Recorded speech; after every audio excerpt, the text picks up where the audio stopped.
જય Hind. Only for study ચેનલમાં તમારા દરેક મિત્રોનું હાર્દિક સ્વાગત છે. તો આજે આપણે વિડીયોમાં જોવાના છીએ કે મિત્રો પોલીસ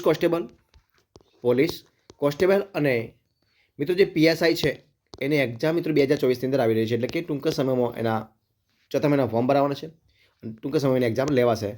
તો એના માટે મિત્રો જે આપણે એક ટોપિક છે બંધારણનું, તો બંધારણનો ટોપિક મિત્રો એની અંદર જે પોલીસ કોન્સ્ટેબલ છે એની અંદર 30 માર્કનો પૂછાવાનો છે અને પીએસઆઈની અંદર 25 માર્કનો એ પ્રશ્નો પૂછાવાના છે. તો આપણે વેરી મોસ્ટ આઈએમપી એમસીક્યુ મિત્રો જે પ્રશ્નો છે મૂકવાનો પ્રયત્ન કરીએ છીએ અને જે આગળની પરીક્ષાઓ બધી લેવાઈ હોય એના અંદર જે પ્રશ્નો પૂછાયેલા હોય એ જે પ્રશ્નો છે એનો મિત્રો આપણે મૂકવાનો પ્રયત્ન કરીએ છીએ અને દરેક વિડીયોની મિત્રો આપણે 30 પ્રશ્નો મૂકીએ છીએ. તો વિડીયો પૂરેપૂરો જોજો અને આજે જે વિડીયો છે એ ભાગ નંબર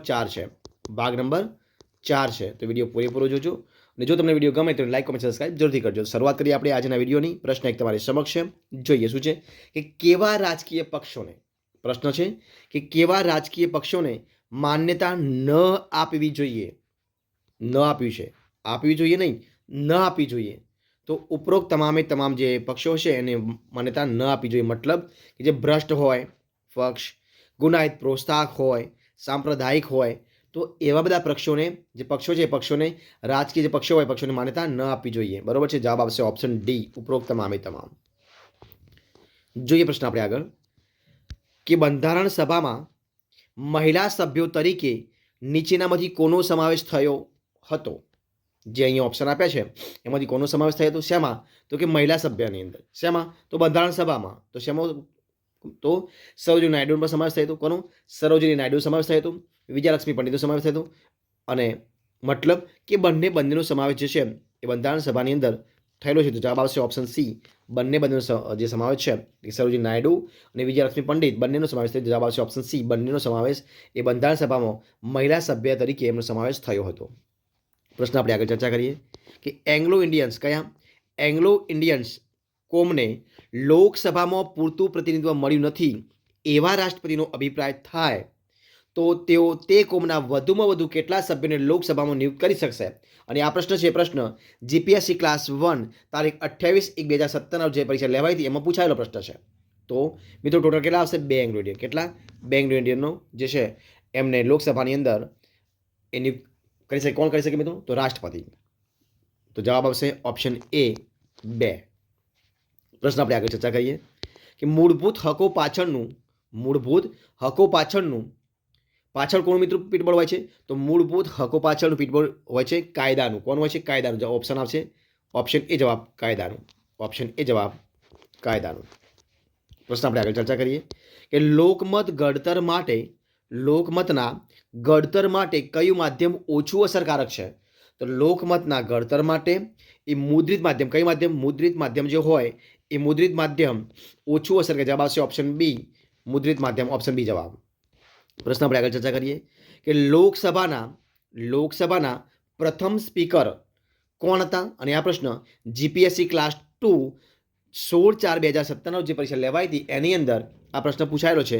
તો લોકસભાના પ્રથમ સ્પીકર હતા ગણેશ વાસુદેવ માલવંકર, એટલે કે ગણેશ વાસુદેવ માલવંકર. ઓપ્શન બી જવાબ આવશે. પ્રશ્ન આપણે આગળ ચર્ચા કરીએ કે રાષ્ટ્રપતિ વીટો પાવરનો ઉપયોગ નીચેનામાંથી કયા ખરડામાં કરી શકે છે?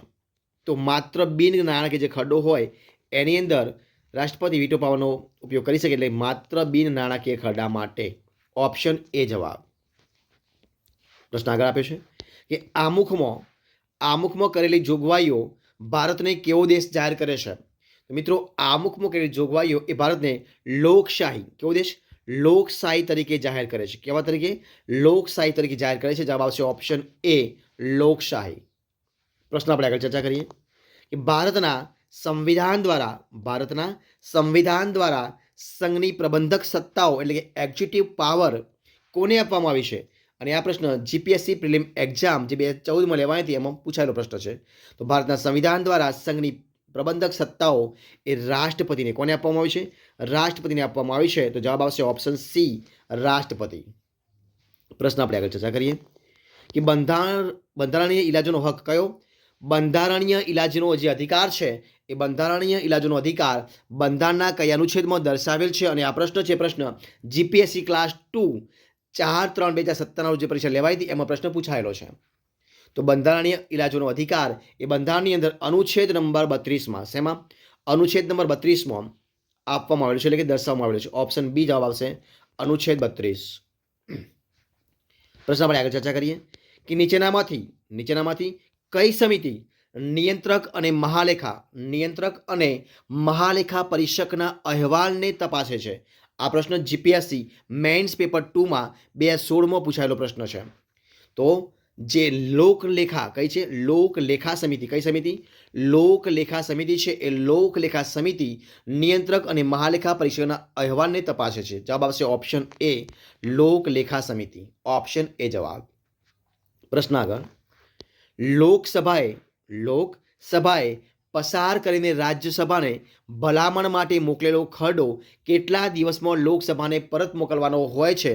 તો મિત્રો લોકસભાએ પસાર કરીને રાજ્યસભાને જે ભલામણ માટે મોકલે ખરડો હોય એ ખરડો 14 દિવસમાં. કેટલા દિવસમાં?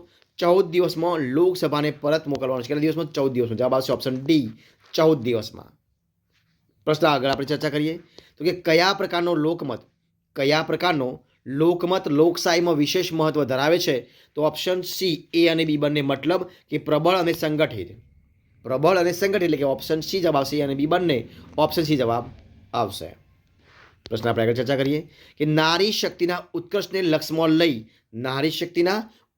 લક્ષ્યમાં લઈ ગુજરાત સરકાર દ્વારા તાજેતરમાં યોજાયેલ નગરપાલિકા તેમજ મહાનગરપાલિકાઓની ચૂંટણીમાં બહેનોને કેટલું આરક્ષણ આપવામાં આવ્યું છે? અને આ પ્રશ્ન પીએસઆઈ ખાતાકીય 23/4/2017 જે પરીક્ષા લેવાઈ હતી એમાં પૂછાયેલો પ્રશ્ન છે. તો મિત્રો 0.5%. કેટલું આવશે? 0.5% એનું સંરક્ષણ આપવામાં આવ્યું છે, એટલે કે ઓપ્શન સી જવાબ આવશે. પ્રશ્ન આપણે આગળ જોઈએ કે વિશ્વમાં સૌથી વધારે બાળમજૂરો કયા દેશમાં છે? જવાબ આવશે ઓપ્શન બી, આપણા દેશ ભારતમાં છે. ઓપ્શન બી જવાબ, ભારત. પ્રશ્ન આગળ ચર્ચા કરીએ આપણે કે સર્વોચ્ચ અદાલતના ન્યાયમૂર્તિઓને હોદ્દો ગ્રહણ કરતા પહેલા કોણ હોદ્દાની ગુપ્તતા અને બંધારણ પ્રત્યે વફાદાર રહેવાના શપથ લેવડાવે છે? તો જવાબ આવશે ઓપ્શન એ, રાષ્ટ્રપતિ. ઓપ્શન એ જવાબ, રાષ્ટ્રપતિ. ઓપ્શન એ જવાબ. પ્રશ્ન આપણે આગળ ચર્ચા કરીએ. રાષ્ટ્રપતિ અને ઉપરાષ્ટ્રપતિની ગેરહાજરીમાં રાષ્ટ્રપતિ તરીકેની ફરજો કોણ નિભાવે છે? તો રાષ્ટ્રપતિ હોય અને ઉપરાષ્ટ્રપતિ બંનેની જ્યારે ગેરહાજરી હોય ત્યારે રાષ્ટ્રપતિની જે તરીકેની ફરજો હોય મિત્રો એ કોણ નિભાવે છે? તો એ નિભાવે છે સુપ્રીમ કોર્ટના ચીફ જસ્ટિસ. કોણ નિભાવે છે? સુપ્રીમ કોર્ટના ચીફ જસ્ટિસ. ઓપ્શન ડી જવાબ આવશે. અને આ પ્રશ્ન બિન સચિવાલય ક્લાર્ક 21/12/2014 રોજ જે પરીક્ષા લેવાઈ હતી એમાં પ્રશ્ન પૂછાયેલો છે. જોઈએ પ્રશ્ન આપણે આગળ ચર્ચા કરીએ કે જે ગામની વસ્તી ખાલી જગ્યાથી વધુ હોય ત્યાં નગરપાલિકા રચાય છે. તો મિત્રો જે ગામની વસ્તી 25,000 કરતાં વધારે હોય એ ગામમાં નગરપાલિકા રચાય છે. જવાબ આવશે ઓપ્શન સી, 25,000. પ્રશ્ન આપણે આગળ ચર્ચા કરીએ કે પ્રતિબંધિત અટકાયત હેઠળના આરોપીને કેટલા સમય સુધી અટકાયત હેઠળ રાખી શકાય છે? તો 3 માસ સુધી. કેટલા સમય સુધી? 3 માસ સુધી. જવાબ આવશે ઓપ્શન સી, 3 માસ. પ્રશ્ન આપણે આગળ ચર્ચા કરીએ કે નગરપાલિકાના વહીવટી વડા કોણ હોય છે? નગરપાલિકાના વહીવટી વડા હોય છે ચીફ ઓફિસર. કોણ હોય છે? Chief officer. કોણ હોય છે? Chief officer. જવાબ આવશે ઓપ્શન એ, ચીફ ઓફિસર. પ્રશ્ન આગળ ચર્ચા કરીએ આપણે કે આપણા દેશનું રાષ્ટ્રીય જળચર પ્રાણી કયું છે? અને આ પ્રશ્ન છે પ્રશ્ન પીએસઆઈ ખાતાકીય 23/4/2017 જે પરીક્ષા લેવાઈ હતી એમાં પૂછાયેલો પ્રશ્ન છે. તો આપણા દેશનું રાષ્ટ્રીય જળચર પ્રાણી છે કયું છે મિત્રો? એ છે ડોલ્ફિન. કયું છે? ડોલ્ફિન છે. એ જવાબ આવશે ઓપ્શન એ, ડોલ્ફિન. પ્રશ્ન આગળ ચર્ચા કરીએ કે પ્રથમ અપીલમાં શું છે પ્રશ્ન કે પ્રથમ અપીલમાં નિર્ધારિત સમય મર્યાદામાં નિર્ણયની જાણ ન થાય કે માહિતીના ઇનકારથી નારાજ થયેલ પક્ષકાર 90 દિવસમાં કોને અપીલ કરી શકે છે? તો રાજ્યના મુખ્ય માહિતી અધિકારીને. કોને? રાજ્યના મુખ્ય માહિતી અધિકારીને. ઓપ્શન સી જવાબ આવશે, રાજ્યના મુખ્ય માહિતી અધિકારીને. ઓપ્શન સી જવાબ.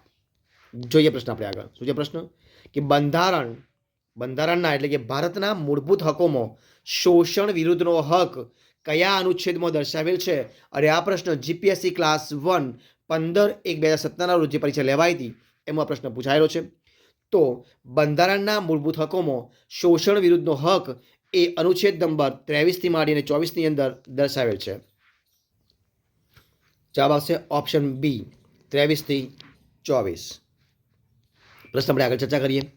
સંસદ તેના કેટલા સભ્યોની બહુમતીથી સર્વોચ્ચ અદાલતના ન્યાયાધીશને પદભ્રષ્ટ કરી શકે છે? તો 2/3. ઓપ્શન એ જવાબ આવશે 2/3 સભ્યો. કેટલા? 2/3. ઓપ્શન જવાબ આવશે ઓપ્શન એ જવાબ 2/3. પ્રશ્ન આપણે આગળ ચર્ચા કરીએ કે ભારતના બંધારણમાં કોને આખરી સાર્વભૌમ સત્તા આપવામાં આવી છે? તો એ આપવામાં આવી છે ભારતના લોકોને. ઓપ્શન ડી જવાબ ભારતના લોકોને. પ્રશ્ન આપણે આગળ ચર્ચા કરીએ. લોકશાહીનો આધાર શાના પર રહેલો છે? તો મિત્રો એ રહ્યો છે ચૂંટણી પર. કોના પર? ઓપ્શન એ જવાબ આવશે ચૂંટણી પર. ઓપ્શન એ જવાબ ચૂંટણી. પ્રશ્ન આપણે આગળ ચર્ચા કરીએ કે સામાન્ય રીતે ઓપ્શન 1 પોઈન્ટ પહેલો છે કે સામાન્ય રીતે 2,50,000થી વધુ વસ્તી ધરાવતા શહેરોમાં નગરપાલિકા હોય છે. બીજો પોઈન્ટ છે નગરપાલિકાની સભ્ય સંખ્યા ઓછામાં ઓછી 28 હોય છે. ત્રીજો પોઈન્ટ છે નગરપાલિકા વિસ્તારને વસ્તીના આધારે વિવિધ વોર્ડમાં વહેંચવામાં આવે છે. એક વોર્ડમાં 4 સભ્યો હોય છે. અને ચોથો પોઈન્ટ છે જેમાંથી 50% મહિલા સભ્યો અનામત હોય છે. નગરપાલિકા સંદર્ભમાં સાચા વિધાનો પસંદ કરવાના છે. તો અમે મિત્રો સાચા કયા આવશે તમારે કે જવાબ શું આવશે? તો આ જે મિત્રો 4 પોઈન્ટ છે એ 4 પોઈન્ટ સાચા આવશે. એટલે કે 1 2 3 અને 4 બધા જે વિધાનો છે સાચા છે. જવાબ આવશે ઓપ્શન સી 1 2 3 4. ઓપ્શન સી જવાબ. જે પ્રશ્ન આપણે આગળ ચર્ચા કરીએ. પ્રશ્ન છે શું છે પ્રશ્ન કે ભારતની સર્વોચ્ચ અદાલત કયા શહેરમાં આવેલી છે? તો જવાબ આવશે ઓપ્શન એ દિલ્હીની અંદર. ઓપ્શન એ જવાબ દિલ્હી. ઓપ્શન એ જવાબ. જોઈએ પ્રશ્ન આપણે આગળ ચર્ચા કરીએ કે વિધાનસભાના શું છે પ્રશ્ન? વિધાનસભાના સંદર્ભમાં સાચા વિધાનો પસંદ કરવા છે. તો પહેલું વિધાન છે કે દરેક રાજ્યની વિધાનસભામાં ધારાસભ્યોની સંખ્યા જુદી જુદી હોય છે. તેની સભ્ય સંખ્યા વસ્તીના ધોરણે નક્કી થાય છે. બીજો પોઈન્ટ શું છે? બીજો પોઈન્ટ છે કે મોટાભાગે વિધાનસભ્યો અલગ અલગ રાજકીય પક્ષોના હોય છે. તેમજ કોઈ પણ પક્ષના ન હોય તેવા અપક્ષ ધારાસભ્ય હોય છે. ત્રીજો પોઈન્ટ છે કે વિધાનસભાના સભ્યોની સામાન્ય ચૂંટણી દર 5 વર્ષે થાય છે. મિત્રો આમાંથી જે સાચા વિધાનો હોય પસંદ કરવાના જવાબ શું આવશે? જવાબ આવશે માત્ર 2 અને 3. એટલે કે મોટાભાગે વિધાનસભ્યો અલગ અલગ રાજકીય પક્ષોના હોય છે. તેમજ કોઈ પણ પક્ષના ન હોય તેવા અપક્ષ ધારાસભ્ય હોય છે. અને વિધાનસભાના સભ્ય ચૂંટણી 5 વર્ષે થાય છે. જવાબ આવશે માત્ર 2 અને 3. બરોબર છે. તો આ પ્રમાણે ઓપ્શન ડી જવાબ આવશે. જોઈએ આપણે આના વિડીયોનો છેલ્લો પ્રશ્ન. જો શું છે પ્રશ્ન છે કે રાષ્ટ્રપતિએ પ્રસિદ્ધ કરેલા વટહુકમને સંસદના બંને ગૃહોની અનુમતિ સંસદની બેઠક મળે ત્યારથી કેટલા સમયમાં મળવી જરૂરી છે? અને આ પ્રશ્ન છે જીપીએસસી ક્લાસ 2 18/12/2016 રોજ જે પરીક્ષા લેવાઈ હતી એમાં પૂછાયેલો પ્રશ્ન છે. તો રાષ્ટ્રપતિએ પ્રસિદ્ધ કરેલા વટહુકમને સંસદના બંને ગૃહોની અંદર અનુમતિ જે સંસદની બેઠક મળે ત્યારથી મળી અને 6 સપ્તાહમાં કેટલા સપ્તાહમાં? 6 સપ્તાહમાં મળવી જરૂરી છે. જવાબ આવશે ઓપ્શન બી 6 સપ્તાહ. તો મિત્રો અહીંયા આપણે જે 30 પ્રશ્નો વિડીયો આપણે બનાવીએ છીએ એ સિરીઝ આપણે અહીંયા વિડીયો પૂરો કરીએ છીએ. જો તમને મારો વિડીયો ગમ્યો હોય, પસંદ આવ્યો હોય, યુઝફુલ લાગ્યો હોય તો એને લાઇક કરો. સૌથી પહેલાં તમે એને લાઇક કરો. બીજી વાત કે તમારા મિત્રોને વિડીયો શેર કરો. અને જે તમારી કોઈ કોમેન્ટ હોય તમે કોમેન્ટ કરી શકો છો. અને છેલ્લે ચેનલમાં નવા હોય, ચેનલ સબસ્ક્રાઈબ ન કરી હોય તો only for study channel subscribe કરવા માટે વિનંતી છે. મારા આ વિડીયોને પહેલાંથી છેલ્લે સુધી જોવા માટે તમારા દરેક મિત્રો હું દિલથી ખૂબ ખૂબ આભાર માનું છું. ફરી મળીશું એક નવા વિડીયો સાથે, નવા ટોપિક સાથે. ત્યાં સુધી બની રહો, ખુશ રહો, આનંદમાં રહો. જય હિન્દ, જય Bharat. All the best of luck.